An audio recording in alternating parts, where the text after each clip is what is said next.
Periodisasi perkembangan peradaban Islam di dunia. Hasil pemikiran Islam terus berkembang. Pemikiran Islam di sini dapat diartikan sebagai proses aktivitas berpikir yang dilakukan oleh umat Islam dengan mengacu kepada sumber-sumber utama ajaran Islam, yaitu Al-Quran dan Hadis, sehingga memunculkan ilmu-ilmu lain seperti ilmu tafsir, fikih, tasawuf, falsafah, dan lain sebagainya. Periodisasi perkembangan peradaban Islam di dunia menurut Harun Nasution itu dibagi menjadi 3 periode. Yang pertama periode klasik, yang kedua periode pertengahan, dan yang ketiga periode modern. Yang akan saya bahas adalah periode klasik. Periode klasik berlangsung pada 650 sampai 1258 Masehi. Periode ini seringkali disebut sebagai masa kemajuan, keemasan, dan kejayaan bagi umat Islam. Periode klasik itu dibedakan lagi menjadi 2 fase. Yang pertama fase ekspansi dan yang kedua fase disintegrasi. Kita bahas satu persatu. Yang pertama fase ekspansi. Masa ini berlangsung pada 650 sampai 1000 Masehi dengan penyebaran Islam yang semakin luas melalui Afrika Utara sampai ke Spanyol di bumi bagian barat. Islam juga melalui Persia sampai ke India di bumi bagian timur. Nah, pada masa inilah perkembangan Islam, perkembangan ilmu pengetahuan, budaya, bahasa, agama, dan lain sebagainya mulai berkembang pesat dan mencapai titik puncak kejayaannya. Pada era ini juga dihasilkan banyak ulama-ulama besar seperti Imam Syafi'i, Imam Abu Hanifah, Imam Maliki, dan juga Imam Ibnu Hambal yang ahli dalam bidang fikih. Yang kedua yaitu fase disintegrasi. Era pada kurun waktu 1000 sampai 1250 Masehi ini mulai mengalami kemunduran. Kekuasaan khalifah semakin menurun hingga akhirnya Baghdad dirampas dan kemudian dihancurkan oleh Hulagu Khan pada tahun 1258 Masehi. Masa pertengahan. Periode Islam pada masa pertengahan dimulai pada abad ke-13 sampai abad ke-18 atau sekitar tahun 1250 sampai 1800 Masehi. Abad pertengahan tercatat sebagai zaman kejayaan Islam di bawah Daulah Umayyah yang berpusat di Cordoba, Daulah Abbasiyah yang berpusat di Sevilla, serta Daulah Samaria, Jariyah, dan Buaihi yang berpusat di Persia. Masa pertengahan dibagi menjadi 2 masa, yaitu satu masa kemunduran. Awal masa kemunduran Islam dimulai sejak Barhada, ibu kota Daulah Abbasiyah, dan peradaban Islam dihancurkan oleh tentara Mongol. Kerajaan Mesir Islam yang dikuasai oleh Daulah Mamluk masih berdiri pada saat itu.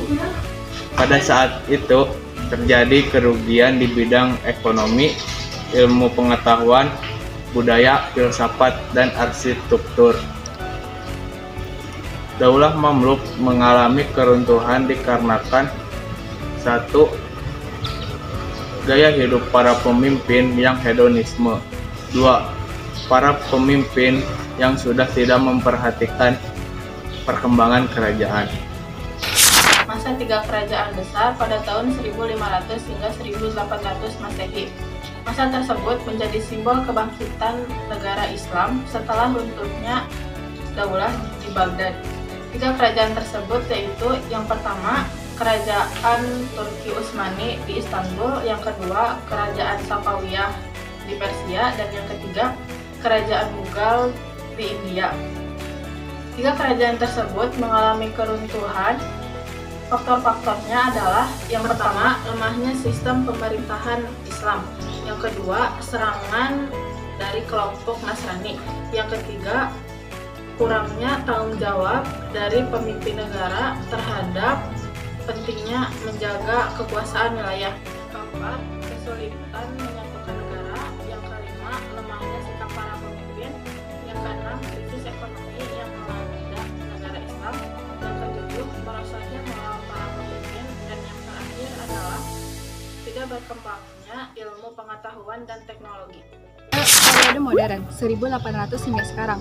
Tokoh yang pertama, Jamaluddin Al-Afghani, lahir di Asadabad dekat Kunar di distrik Kabul, Afghanistan pada tahun 1839 dan wafat di Istanbul, Turki pada tahun 1897.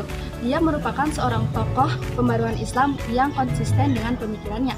Jamaluddin Al-Afghani memiliki pemikiran yaitu yang pertama, menggelorakan semangat untuk membuka pintu ijtihad. Yang kedua, gerakan kembali kepada Islam yang murni, yaitu kepada Al-Quran dan Sunnah. Yang ketiga, di bidang kenegaraan, ia menegaskan gerakan pan-Islamisme sebagai gerakan anti-imperialisme dan mempertahankan kemerdekaan negara-negara Islam dari Kristen dan Penjajah Barat. Dan yang terakhir, mengembalikan kejayaan Islam dan menghilangkan pemisahan antara negara dengan politik.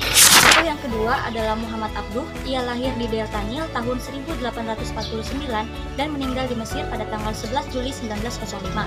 Ia memiliki pemikiran sebagai berikut. Yang pertama, pembaharuan di bidang pendidikan di Al-Azhar. Yang kedua, pembaharuan di bidang hukum. Dan yang ketiga, pembaharuan di bidang wakaf. Tokoh yang ketiga, Muhammad Rashid Ridho. Ia lahir di Suriah pada tanggal 23 September 1865 dan meninggal di Mesir 22 Agustus 1935. Sebagai tokoh yang berpikir bebas dan berlandaskan argumentasi yang kuat, ia memiliki pemikiran sebagai berikut. Dalam bidang agama, ia mengatakan bahwa penyebab umat Islam jatuh karena tidak menerapkan ajaran Islam secara murni dan konsekuen seperti yang terdapat dalam Al-Quran dan Hadis. Yang kedua, dalam bidang pendidikan, ia mengatakan bahwa umat Islam akan maju jika menguasai pendidikan. Dan ketiga, di bidang politik, ia mengatakan bahwa ukhuwah Islamiyah dan sudah tidak utuh kembali menjadi penyebab kemunduran umat Islam. Faktor-faktor yang dapat mempengaruhi peradaban Islam di dunia. Yang pertama, semangatnya umat Islam dalam berpegang teguh kepada Al-Quran dan Hadis. Yang kedua, terjadinya asimilasi. Yang ketiga, kemajemukan dalam pemerintahan dan politik. Yang keempat, stabilitas politik dan ekonomi. Yang kelima, tingginya semangat dalam mencari ilmu. Yang keenam, maraknya gerakan penerjemah. Gerakan penerjemah terbagi menjadi 3 bagian. Yang pertama, pada masa Khalifah Al-Mansur hingga Harun Ar-Rasyid pada bidang astronomi dan logika. Yang kedua, pada masa Khalifah Al-Ma'mun hingga 300 Hijriyah pada bidang filsafat dan kedokteran. Yang ketiga, pada masa setelah 300 Hijriyah pada bidang keilmuan. Sekian video presentasi dari kelompok kami, kurang lebihnya mohon maaf. Wassalamualaikum warahmatullahi wabarakatuh.